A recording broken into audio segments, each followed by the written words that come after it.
What's up, people? It's Nature Girl 30 here, and this is going to be a very brief review for Smackdown for July 27th.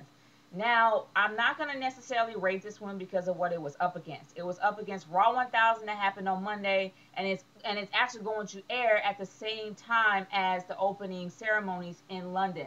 So I'm not going to necessarily rate this one because I'm not going to expect it to be epic. But one thing I can say is it was a very solid wrestling show.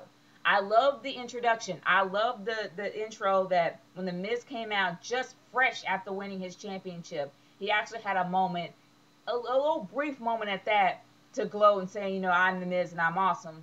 And you thought he would actually go further, but, he ended up being interrupted by Christian and actually him having a match, actually him cashing in his rematch clause.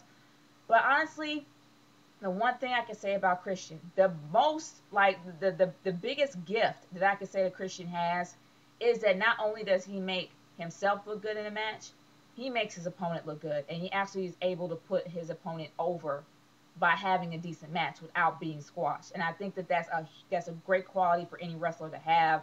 It was a very solid match. Any match with Christian is always solid. I actually did enjoy it, and I enjoyed the fact that he actually did make The Miz work. It showcased how much The Miz have grown over the years. It showcased how well polished his moves have been over the years. He has done a lot in his character as well as his wrestling moves, and it showed in this match, and I enjoyed it highly. There wasn't really a lot of segments in this match because it was pretty much all about Raw 1000, about everything that happened at Raw 1000. So we really didn't see a lot of good moments except for the whole backstage segment with Sheamus, and which was hilarious, I have to say, about the whole 18 seconds it was supposed to be for Daniel Bryan's wedding night. I thought that was hilarious, and I thought that was really funny to add that in there. But the one thing I'm definitely going to say is that every match that I actually saw was solid. Even Ryback's match, which really did shock me, because Ryback, let's face it, sure, he went from amateurs to mid-carders, and his mid-carders really did make him work. I mean, it wasn't as necessarily easy as it wasn't necessarily easy as expected. Before, he used to squash all these amateur folks, but now that he's actually in the mid-card the mid-card area, they actually do make him work. And I really did enjoy the match that he had with Jinder Mahal.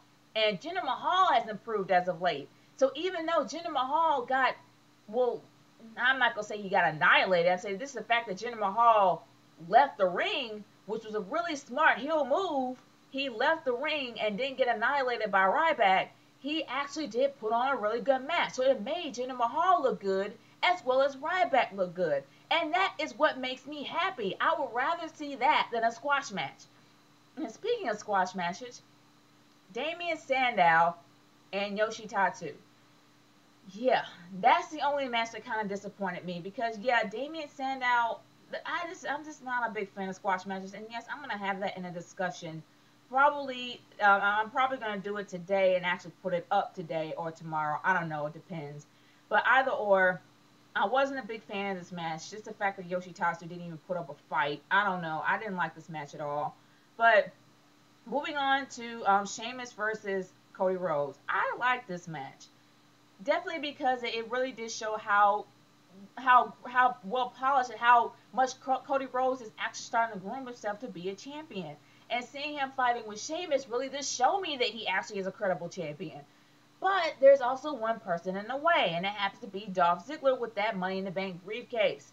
Now, it was a huge teaser whether or not he was going to actually cash it in. We know he's not going to. He's going to possibly wait till SummerSlam, especially the fact that when they announced that John Cena was the first to actually lose the Money in the Bank match after cashing it in. So we all know that now Dolph Ziggler is going to be the next World Heavyweight Champion. It's just a matter of time. We only have a few weeks to wait on that. But it was great how they actually did kind of promote the feud between Jericho and Dolph Ziggler. I think that was a great move on them, and I really did enjoy that match as well as that little moment right there. But moving on to the main event of the night. The main event of the night was a fatal four-way between Kane, Alberto Del Rio, Daniel Bryan, my brain just blinked, and Rey Mysterio. That happened to be a really good match, but I really never could understand the outcome. I honestly thought that Rey Mysterio was going to be the #1 contender because of how much hype he's had as of late and how how well welcomed he was on his first debut on Raw after being out for nearly a year. But I think that maybe the reason why they did that was to try to spice up the feud between Alberto Del Rio and Rey Mysterio. So maybe that's the reason why they have done that. It's just that I wouldn't necessarily make Alberto Del Rio the number one contender because we have seen him lose countless times. But I kind of understand a little bit because maybe they are trying to pump up that feud. But all in all, it was a very solid show, very solid wrestling show, and I liked every match that actually was aired. I probably didn't say everything, but I'm only talking about the match that pretty much comes to mind for me. That was pretty much more out there than all the other ones. But honestly, it was a very solid wrestling show. I enjoyed it highly. I am not rating it this time because they were up against two big giant titans of shows. So I'm just gonna say it was a solid show. Check it out. Now I'm just going to have maybe a brief announcement and then a somewhat a semi-major announcement. My brief announcement is I'm probably going to have 2 videos today and 2 videos tomorrow, probably a discussion, and then I'm going to have another video on Sunday. So it's going to be 2 and 2, pretty much, nothing overwhelming. My other announcement is that there has been a lot of positivity in my life as of late, as well as for this entire week. So what I'm decided to do is to separate my Nature Girl 30 channel and actually have a more positive channel with more positive views. If whatever, it's gonna be, it's gonna be pretty much me having a lot of positive moments, especially if I decide to have a vlog that day, either about how I'm feeling, or if I decide to have talked about something positive in the news. This is where it's going to go. It's my Live Life Love 32 channel. Live Life Love 32 is pretty much about living life and loving being in it.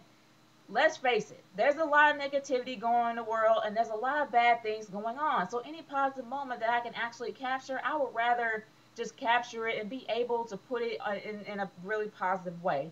So it's something that I'm really passionate about. I am not doing it for subscribers. If you want to check it out, by all means, you are welcome and you are invited. But that's something that I want to do. I just want to kind of separate my Nature Girl 30 channel from the whole YWC thing because, let's face it, it's completely different. So I'm gonna probably try to do. I'm gonna still do my videos on my Nature Girl 30 channel, but I'm gonna also put pretty much a lot of vlogs, a lot of personal stuff, a lot of happy stuff. I'm gonna put it on my Live Life Love channel. So by all means, check it out if you want to. It's Nature Girl 30 signing off. Peace out, y'all. See you in a little bit.